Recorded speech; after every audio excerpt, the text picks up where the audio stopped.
Front کا شیشہ توڑا، توڑنے سے پہلے بھی تیزاب پھینکا، توڑنے کے بعد بھی تیزاب پھینکا، شیشے کے اس طرف وہ شیڈ لگا ہوا تھا ورنہ وہ تیزاب معروف اینکر پرسن سید اقرار الحسن صاحب کو گجرانوالہ میں کچھ لوگوں نے گھیرے میں لے کر ان کی گاڑی کو توڑ پھوڑ کی. وہ لوگ کون تھے، کس طریقے سے ان کے اوپر قاتلانہ حملہ ہوا؟ ان کے نعرے جو حق خطیب کے حق میں لگا رہے تھے، مجھے مرد آباد کہہ رہے تھے. میری جان کی قیمت پر بھی حق خطیب کا اڈا بند ہوتا ہے تو میں سمجھوں گا کہ یہ گھاٹے کا سودا نہیں. ہوا کیا، کس طریقے سے بڑے مستحیل عناصر نے آپ کو؟ مشتعل تو خیر کیا ہے، وہ بیچارے وہ ہیں جن کا دھندا اور کاروبار شف کے ساتھ وابستہ ہے. اس کے وہ مارکیٹنگ ایجنٹ بھی ہیں، اس کے وہ جو ٹرانسپورٹ والے ہیں جو لوگوں کو لے کے جاتے تھے، اپنا دھندا چلاتے تھے.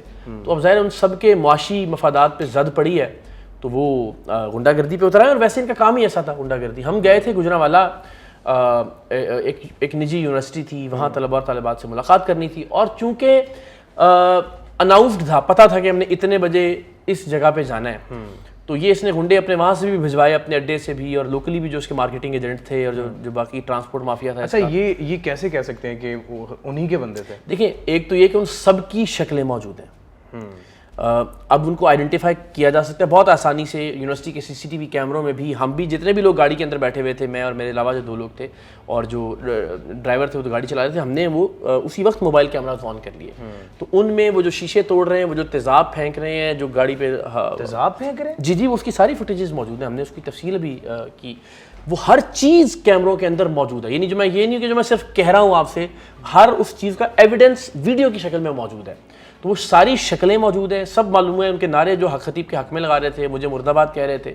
تو وہ اب یہ حکومت کا کام ہے نا کہ جیسے وہ پکڑیں گے آپ کو اندازہ ہو جائے گا کہ کون کون لوگ ہیں. یہ بھی تو ہو سکتا ہے نا جن مکروہ دھندا کرنے والے لوگوں کا آپ نے چہرہ عیاں کیا ہے، ان میں سے کوئی ایک ہو سکتا ہے وہ حق خطیب کا صرف نام استعمال کر رہے ہیں. نہیں، ایسا اس لیے نہیں ہے کہ وہ تقریباً کوئی ایک آدھ بندہ ہو تو آپ یہ شک کا مارجن دے سکتے ہیں.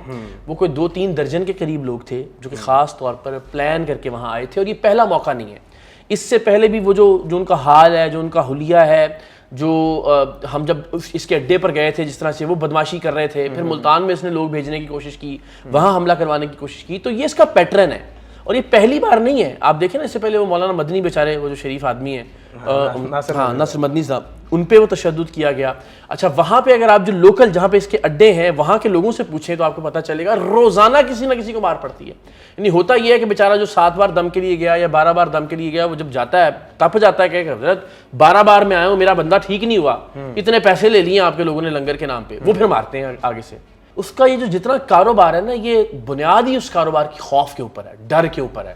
یعنی لوگوں کو بھی کہتا ہے کہ جناب ڈاکٹر کا علاج نہیں کروانا تو جن تو شیاطین تو میں قلندر دوران تو ولی کامل. وہ خوف کی ایک فضا ہے کہ جس کے اندر لوگ بیچارے ان سے جو مانگا جاتا ہے کہ 40 ڈیگیں دینی ہے، وہ گھر بیچیں، اپنا زیور بیچیں، اپنا بچیوں کا جہیز بیچیں، وہ اس کو پورا کر کے دیں. وہ دیکھیں تو ویسے آپ بھی اکٹھی کرنا چاہ رہے تھے پچھلے دنوں. وہ کون سی دیکھیں؟ جس طریقے سے آپ نے چینیں نکالنا شروع کر دی تھی، جس طریقے سے آپ نے وہ تمام شعبہ. میں سوچتا ہوں یار، بات سنے، ایک آدمی ہے جس کی صرف پنجاب میں 1100 کروڑ کی پراپرٹیز ہیں حق خطیب کی. صرف پنجاب کی جو ڈاکومنٹس ہم نے دکھائے نا، 11 ارب روپیہ، 1100 کروڑ، جس میں اس کی DHA کی پراپرٹیز نہیں ہیں، جس میں اس کی بحریہ ٹاؤن کی پراپرٹیز نہیں ہے، جس میں جو لوگ اس کو سونے کے تاج پہناتے ہیں وہ شامل نہیں ہے، جو باہر سے یہ ڈالرز اور پاؤنڈز لے کر آتا ہے وہ شامل نہیں ہے، جو اس کی کروڑوں ارب روپے کی گاڑیاں ہیں وہ شامل نہیں ہے. صرف پنجاب کی ڈاکیومنٹڈ پراپرٹیز جو اس کے نام پر ہیں، جو میں آپ کو دکھا سکتا ہوں، جو میں نے دکھائی ہیں اپنے ویلاگ کے اندر بھی، جن کو میں کسی بھی کورٹ آف لا میں پروو کر سکتا ہوں، ان کی مالیت 11 ارب روپے ہے. تو آپ اندازہ کریں کہ اتنا ایک آدمی پیسے بنا رہا ہے. آپ یہ کیا کام کر رہے ہیں، جرنلزم اور یہ صحافت. کیا میں خود کبھی کبھی سوچتا ہوں کہ یار میں نے کون سا اتنی محنت کر کے کام کیا تھا، آسان تھا یہ شف کرنا شروع. یہ ڈرامے بازی ایسا نہ کریں، دونوں بھائی مل کر کچھ اس طرح کا ایسا کرتے ہیں. کوئی اس میں انویسٹمنٹ بھی کوئی نہیں ہے، ٹھیک ہے نا جناب. اور یہ ڈگڈگی شگڈگی بجانا تو کوئی مسئلہ نہیں ہے، وہ میں نے سیکھ لیا. ویسے کرتا بے نقاب کرتے ہیں، آنکھوں سے کیلیں بھی ہم نکال لیتے ہیں، ٹھیک ہے نا، زنجیریں بھی برآمد کر لیتے ہیں، منہ سے سوئی بھی نکال لیتے ہیں. کوئی مسئلہ، وہ ہم نے بہت پہلے بے نقاب کیا تھا، انڈوں میں سے سوئی نکال. اور میں آپ کو بتا رہا ہوں، میں تو چونکہ باہر جاتا رہتا ہوں نا، بڑے ایلوشنسٹ، میں نے شوز اور وہ ساری چیزیں دیکھیں. ہم نئے کرتب ایجاد کریں گے بہت اچھے والے. کیا ذاتی دشمنی کیا ہے میری اس کے ساتھ؟ ذاتی دشمنی کیا؟ میری ذاتی دشمنی اس کے ساتھ یہ ہے کہ جو معصوم بچے اور بچی ہیں، جنہیں یہ میرے پاس الفاظ ختم ہو جاتے ہیں کہ جنہیں یہ کہتا ہے کہ جناب آپ نے ڈاکٹر کے پاس نہیں لے کے جانا، ماں باپ کو منع کرتا ہے. ایسے بچوں کی ویڈیوز ہم نے پوسٹ کی ہیں کہ مثال کے طور پہ ایک بچی جس کو دل کا عارضہ ہے، اس کو اس نے کہا جی میری شف سے ٹھیک ہو جائے گی, بے فکر ہو جائیں, آپ نے اسپتال نہیں لے کے جانا اس کو. اور ماں باپ چونکہ خوف ڈر کے پتہ نہیں کون سا عذاب نازل کروا دے گا بدبخت گھٹیا پیر, وہ ڈاکٹر کے پاس نہیں لے کے جاتے. اور لوگ بتاتے ہیں کہ گھر میں وہ بچی, معصوم ننھی بچی جو بول کے بتا بھی نہیں سکتی, وہ ایڑیاں رگڑ رگڑ کے مر گئی, جس کا سانس بند ہو گیا, اور جو تکلیف میں گئی اس دنیا سے. کتنے ایسے بچے ہیں جو اس وجہ سے گئے, کتنے لوگوں کے اس نے ڈائلیسس رکوا کے ان کو قتل کیا, کتنے ایسے لوگ ہیں جن کی کیمو تھراپی ساری آن ریکارڈ ہے, وہ ویڈیوز ہم نے اپلوڈ بھی کی ہوئی ہیں, اور وہ لوگ موجود ہیں. کتنے ایسے لوگ ہیں کہ جن کے جگر کے ٹرانسپلانٹ کی اپوائنٹمنٹس ہو گئی ہوئی تھی, پیمنٹس کر دی ہوئی تھی, وہ روکے, وہ لوگ بیچارے نوجوان مر گئے. تو ایک ایسا آدمی جو صریحاً قتل کر رہا ہے لوگوں کا. اور دیکھیں اپنی باری آپ کہتے ہیں کہ جی آپ نے دنیاوی یعنی وسیلے کو استعمال نہیں کرنا, یعنی ڈاکٹر اور اسپتال کے پاس نہیں جانا. تو آپ تصور کیجئے کہ ایک ایسا آدمی کہ جو اپنی باری میں سارے وسائل استعمال کرتا ہے, جو وکیل کا استعمال بھی کرتا ہے, جو خود دوائیاں بھی کھاتا ہے صبح سے لے کے رات تک 15-15, جو بدبخت انسان روزانہ کی بنیاد پہ جو ہے نا وہ ڈاکٹروں سے بھی مشاورت کرتا ہے ہر اعتبار سے, وہ لوگوں کو منع کرتا ہے. اچھا آج نقصانات کیا کیا ہوئے ہیں؟ آج بیچاری جو گاڑی تھی وہ تو بالکل ہی, گاڑی کون سی تھی؟ گاڑی ہماری کرولا تھی. اس کی فرنٹ اسکرین ٹوٹ گئی, اس کی بیک اسکرین کو نقصان پہنچا, جو میری والی ونڈو تھی سائڈ والی فرنٹ کی وہ پوری کی پوری ڈیمیج ہو گئی. آگے سے جو تھا بونٹ تھا اس کو ڈینٹ پڑے, بمپر ٹوٹ گیا, بہت سارا بظاہر مطلب بیکار کر دی گاڑی. ہاں یعنی بظاہر اس کی کافی شکل بگڑ گئی گاڑی کی. ہاں لیکن وہ تو کیا فرق ہے, ظاہری طور پر آپ کو چوٹیں وغیرہ کوئی؟ ہاں مجھے بس یہ چھوٹی سی وہ ہے, کچھ خراشیں ہیں, وہ اسی لیے کہ چونکہ جب وہ ادھر والا یعنی میری رائٹ سائڈ والا شیشہ توڑا انہوں نے, اور وہ یہی تھا. دیکھیں شیشے توڑنے کا مقصد تھا کہ وہ شیشے توڑے جاتے, اور توڑنے کے بعد وہ ایسڈ جو تھا تو وہ پہلے بھی پھینک رہے تھے, اس کے بعد بھی انہوں نے کوشش کی. تو جیسے شیشہ ٹوٹا, وہ شکر یہ کہ وہ شیشہ ٹوٹنے کا اور تیزاب پھینکنے کا جو ٹائم بیچ میں ان کو چاہیے تھا, اسی دوران جو سیکیورٹی کا عملہ تھا انہوں نے گیٹ سے ہمیں اندر کروا دیا. مطلب شکل بگاڑنا چاہ رہے تھے وہ.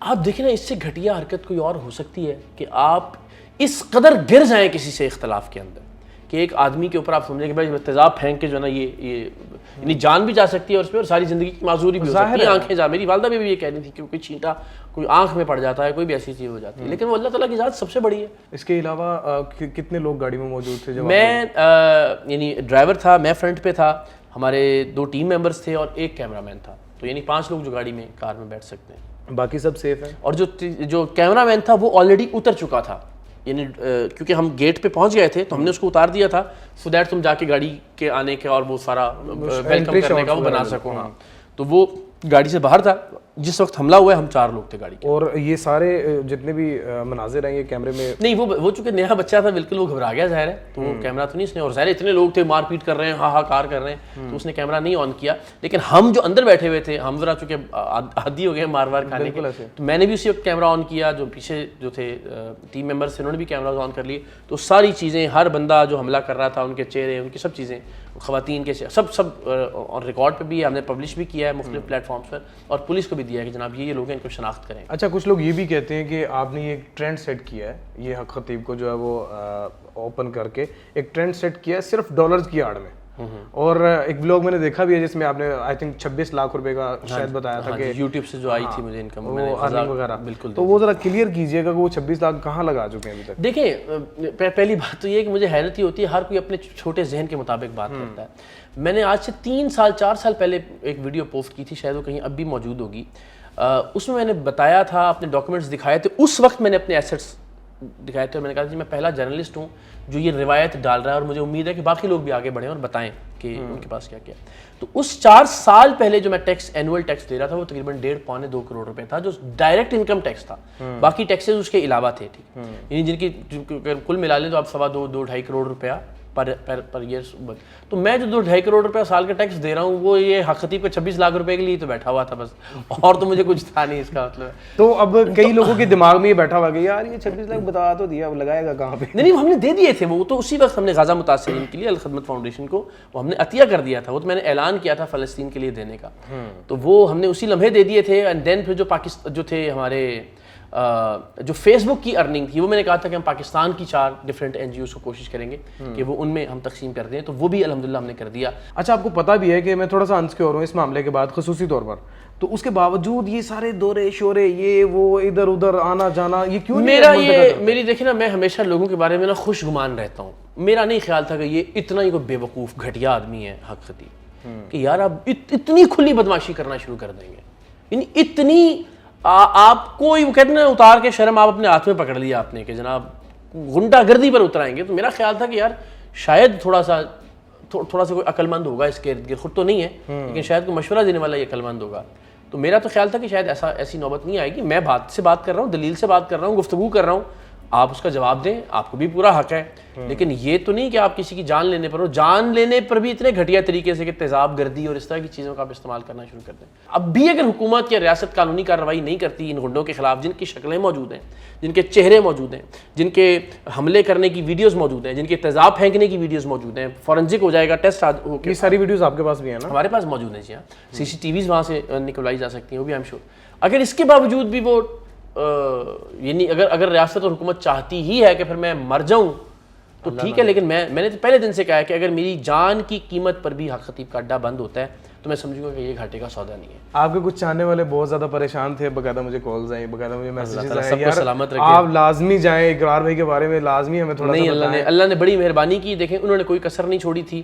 فرنٹ کا شیشہ توڑا, توڑنے سے پہلے بھی تیزاب پھینکا, توڑنے کے بعد بھی تیزاب پھینکا, پھر وہ لیفٹ کا شیشہ توڑنے کی بہت کوشش کرتے رہے, لیکن وہ دا مومنٹ وہ ٹوٹا, وہ اللہ نے وہی ایگزیکٹ اس وقت پہ ہمیں یونیورسٹی کے گیٹ سے اندر داخل کر دیا, اور وہ گیٹ انہوں نے سیکورٹی والوں نے بند کر دیے, اور وہ پیچھے سے تو وہ یعنی اگر وہ شیشہ ٹوٹنے کے بعد یعنی وہ وقفہ صرف یہ آیا کہ شیشے کے اس طرف وہ شیڈ لگا ہوا تھا, تو وہ شیشہ ٹوٹنے اور شیڈ کو کھینچ کے نکالنے کے دوران ہم چلے گئے, ورنہ وہ تیزاب پھر اللہ جانتا ہے جو اللہ نے لکھا ہوا تھا اس نصیب میں. اللہ پاک آپ کی زندگی تندرستی دے اور اسی طریقے سے آپ کو نیک کام کرنے کی اور ہمت کے ساتھ کام کرنے کی توفیق عطا فرمائے. اور بھائی جو لوگ پریشان تھے یہ بالکل ٹھیک ٹھاک بیٹھے ہوئے ہیں, گفتگو کر رہے ہیں, اور سارا حال و احوال انہوں نے اپنے زبان سے آپ لوگوں کے سامنے بیان کر دیا ہے. اپنے میزبان زین بابو کو دیجیے اجازت, دیکھتے رہیے اردو پوائنٹ. اللہ نگہبان.